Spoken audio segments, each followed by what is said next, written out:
नमस्कार, आप देख रहे न्यूज प्लस 21। मैं हूं प्रियांशा। आइए एक नजर डालते हैं देश विदेश व राज्य की 21 प्रमुख खबरों पर। रायपुर में नौकरी लगाने के नाम पर 23 लाख की ठगी करने वाला आरोपी मुजाहिद अनवर गिरफ्तार। पूर्व सीएस अमन सिंह की बढ़ी मुश्किलें। दिल्ली हाई कोर्ट ने केंद्र और सीबीआई को 16 हफ्ते का दिया समय। अवैध रेत खनन पर मुख्यमंत्री बघेल बोले, माफियों पर एक्शन ले, वे बचे तो जिम्मेदार अफसरों पर चलेगा कार्यवाही का डंडा। बिहार के औरंगाबाद में 2 बाइक में आमने सामने की टक्कर, बाप बेटी की मौत, 2 युवक घायल। बीबीएल फाइनल में असिस्टेंट कोच को मिली प्लेइंग 11 में जगह, फिर बना धोनी, विकेट के पीछे किया जबरदस्त कमाल।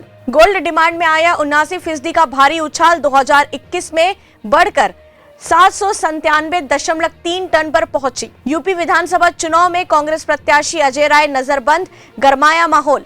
आरआरबी एनटीपीसी परीक्षा विरोध, अब छात्र संगठनों ने समर्थन में विपक्षी दलों ने किया प्रदर्शन। अखिलेश का हेलीकॉप्टर दिल्ली में रोका गया, बोले भाजपा के नेता भी यहां से उड़े लेकिन मुझे जबरन रोका। 3.50 लाख नवीन आवासों की स्वीकृति, मुख्यमंत्री शिवराज ने जारी की प्रथम किस्त, 875 करोड़ राशि। भारत बायोटेक की नेजल वैक्सीन को बूस्टर डोज के ट्रायल के लिए मिली मंजूरी। वार्नर और ब्रावो के बाद शकीब अल हसन पर चढ़ा पुष्पा का बुखार, अल्लू अर्जुन के अंदाज में मनाया विकेट का जश्न। एनसीसी में रहते हुए बहुत कुछ सीखने को मिला, बोले पीएम मोदी। दिल्ली पुलिस की दबंगाई, आईपीएल क्रिकेटर को ऐसा मुक्का मारा, आंख फूटने से बाल बाल बची। आगामी बजट पर युवाओं की राय, शिक्षा व्यवस्था मजबूत होगी तभी खुलेंगे रोजगार के द्वार। फतेहपुर बेरी में टेंट हाउस में लगी आग, दमकल विभाग की 27 गाड़ियां मौके पर। सुप्रीम कोर्ट ने कहा, प्रमोशन में आरक्षण से पहले आंकड़े जुटाना जरूरी, कोर्ट तय नहीं करेगा कोई पैमाना। अमृतसर में सिद्धू वर्सेस मजीठिया मुकाबले से दिलचस्प हुआ पंजाब चुनाव। वी अनंत नागेश्वर बने भारत के चीफ इकोनॉमिक एडवाइजर। झारखंड में 2 बच्चों की निर्मम हत्या, दोनों की एक आंख भी निकली। मध्य प्रदेश के मंत्री मोहन यादव का महात्मा गांधी पर विवादित पोस्ट, कांग्रेस ने बोला हमला। ऐसे ही तमाम जानकारी से लगातार अपडेट रहने के लिए हमारे चैनल को लाइक और सब्सक्राइब करना ना भूले।